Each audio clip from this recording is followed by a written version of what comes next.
नमस्कार साथियों, आप सभी का स्वागत है मेरे YouTube चैनल विनोद चेजारा पर। साथियों, आज के इस वीडियो में हम जानेंगे कि वार्षिक परीक्षाओं के अंकों की फीडिंग शाला दर्पण पर कैसे करें। सभी साथियों को इंतज़ार था कि वार्षिक परीक्षा के अंकों की फीडिंग का जो आदेश अभी 2-3 दिन पहले जारी हुआ है, वो आदेश तो जारी हो गया, लेकिन शाला दर्पण पर अंकों को फीडिंग करने के लिए जो ऑप्शन है वो चालू नहीं किया गया। तो साथियों, अब ये चालू हो गया है और कैसे आप यहाँ फीडिंग कर पाएंगे, किन बातों का आपको ध्यान रखना है, ये सब आज के इस वीडियो में हम जानेंगे। तो सबसे पहले चलते हैं हम हमारी स्टाफ लॉगिन पर। अब साथियों, हमने स्टाफ विंडो को लॉगिन कर लिया है और हमें जाना है यहाँ जो बाईं ओर 3 लाइन है वहाँ, और यहाँ क्लिक करके हमें स्माइल 3.0 पर क्लिक करना है। यहाँ आपके सामने नीचे ऑप्शन आ जाएगा स्माइल असेसमेंट का। स्माइल असेसमेंट पर आप क्लिक करें। क्लिक करने के बाद आपको यहाँ स्माइल असेसमेंट मार्क्स एंट्री 2021-22 दिखाई देंगे, जिसमें आपको ध्यान रखना है कि यदि विद्यार्थी अनुपस्थित है तो -1 सेलेक्ट करें और मेडिकल पे है तो -2 है वो फीड करें। अब यहाँ आपको सेशन ऑटो ही शो हो जाएगा।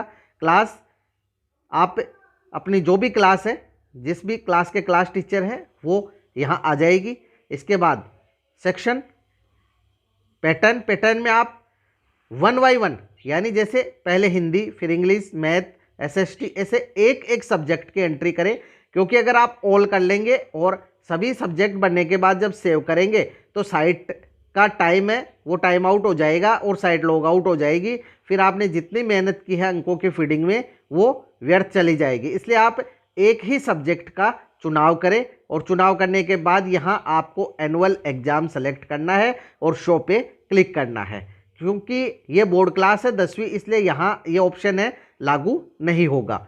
तो आपके बाकी सभी कक्षाओं में जो बोर्ड क्लास है उनको छोड़कर ये ऑप्शन है आपको प्रदर्शित हो जाएगा। यहाँ आप एक बात और ध्यान रखें कि जो सब्जेक्ट है इसमें नीचे ही नीचे अदर सब्जेक्ट का ऑप्शन भी दिया गया है।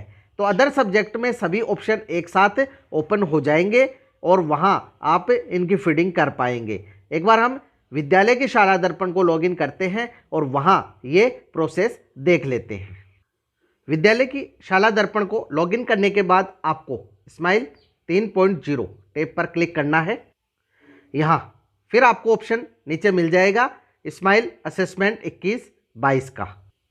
जब हम यहाँ क्लिक करते हैं तो हमारे सामने वही ऑप्शन प्रदर्शित हो जाते हैं।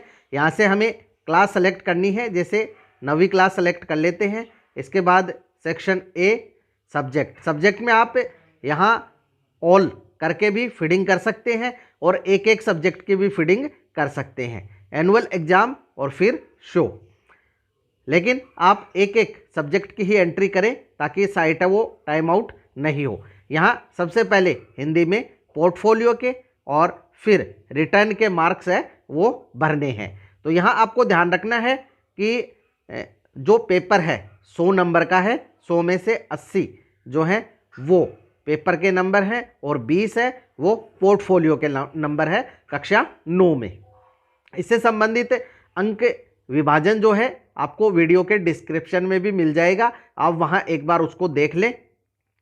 इसी प्रकार आगे इंग्लिश, पोर्टफोलियो और return, math, SST, science, third language आपके जो भी है वो यहाँ प्रदर्शित हो जाएगी। इसके बाद वोकेशनल, और हमने चूंकि ऑल सब्जेक्ट किया था तो यहाँ जो 5 अतिरिक्त विषय है वो भी प्रदर्शित हो गए हैं, जिसमें शारीरिक शिक्षा, SUPW, कला शिक्षा, राजस्थान का जो राजस्थान अध्ययन की किताब है और कंप्यूटर, ये सभी जो अतिरिक्त विषय है वो भी यहाँ प्रदर्शित हो गए हैं और इनमें आपको 100 में से अंक प्रदान करने हैं। यहाँ नीचे ही नीचे आपको सेव ऑल का ऑप्शन मिल जाता है, यहाँ से आप सेव ऑल कर दें। लेकिन आप यहाँ एक सब्जेक्ट की ही एंट्री करें ताकि जो है आप आसानी से कार्य कर पाएँ। यहाँ हम जैसे अदर सब्जेक्ट ओपन कर लेते हैं और अदर सब्जेक्ट है वो एक साथ हमारे सामने आ जाएंगे।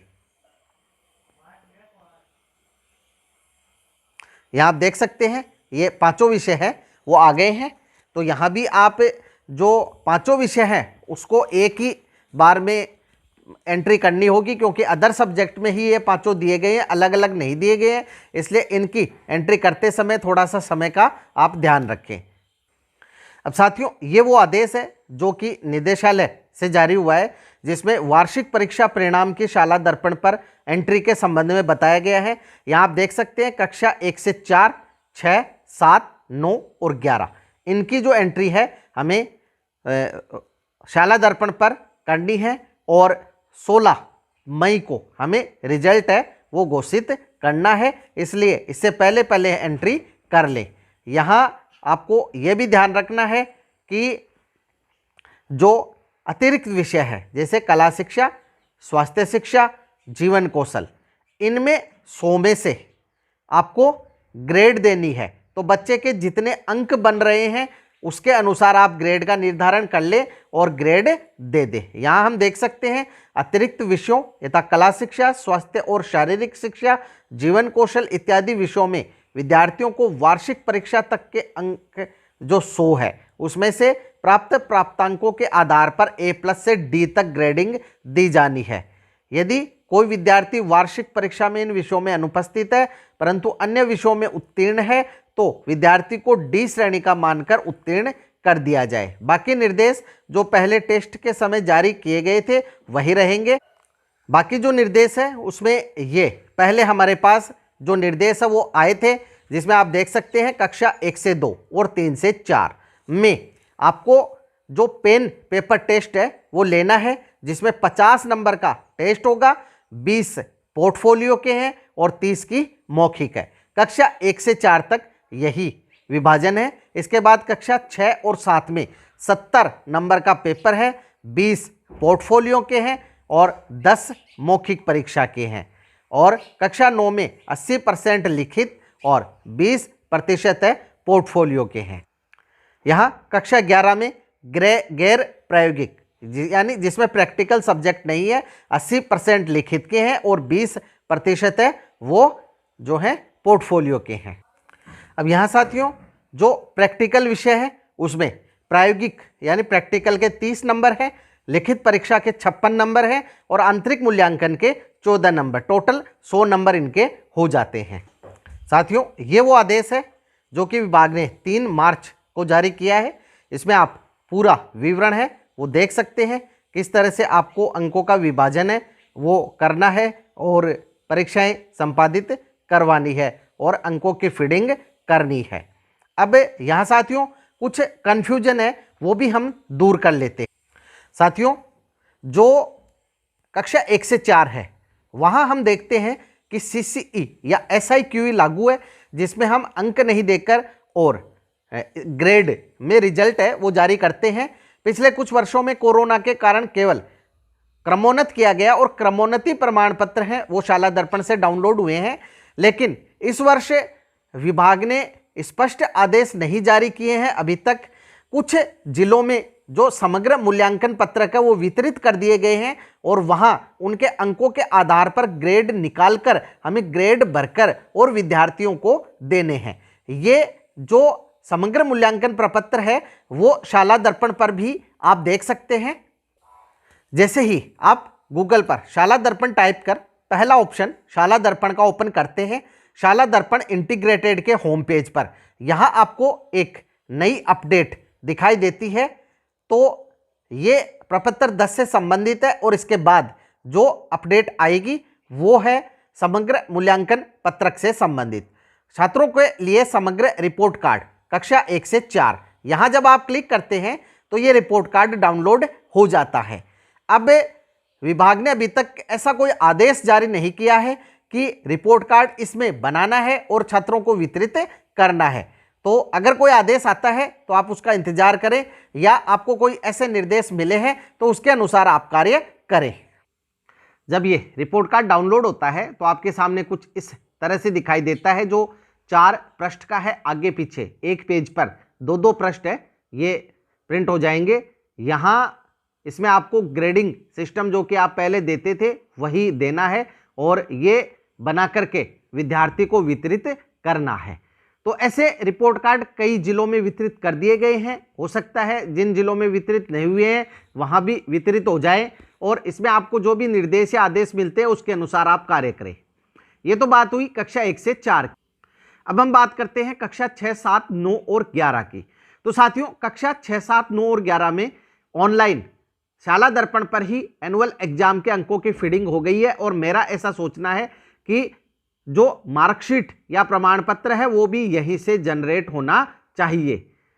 अब व्हाट्सएप ग्रुपों में कुछ एक्सेल शीट भी वायरल हो रही है जिसमें कि आप को ये कहा जा रहा है कि आप एक्सेल शीट में रिजल्ट तैयार कर सकते हैं। तो साथियों ऐसा अभी तक कोई आदेश नहीं आया है कि एक्सेल शीट में हमें रिजल्ट तैयार करना है। ये शाला दर्पण पर जब हम अंकों की फीडिंग करना प्रारंभ हुआ था 3-4 साल पहले, उससे पहले इसका आदेश आता था और हम एक्सेल शीट में बना करके हार्ड कॉपी है हमारे नोडल पर जमा कराते थे।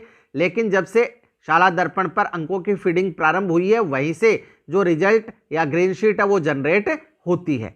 तो आप इसके संबंध में भी जो आदेश है उसका इंतजार करें। अभी आप जैसे जैसे जो एग्जाम हो रही है उनकी कॉपियां चेक कर अंकों की फीडिंग है वो करते रहें जिससे कि समय पर 16 मई को रिजल्ट आप जारी कर सके। फिर भी साथियों यदि कोई समस्या हो तो कमेंट बॉक्स में कमेंट अवश्य करें, आपकी समस्या का निश्चित ही समाधान किया जाएगा। वीडियो यदि आपको अच्छा लगे तो लाइक करें, शेयर करें, सब्सक्राइब करें, बेल आइकॉन को टिक करें ताकि नए वीडियो के जो नोटिफिकेशन है वो आपको तुरंत मिल सके। इसी के साथ आप सभी का बहुत बहुत धन्यवाद और मिलेंगे अगले वीडियो में।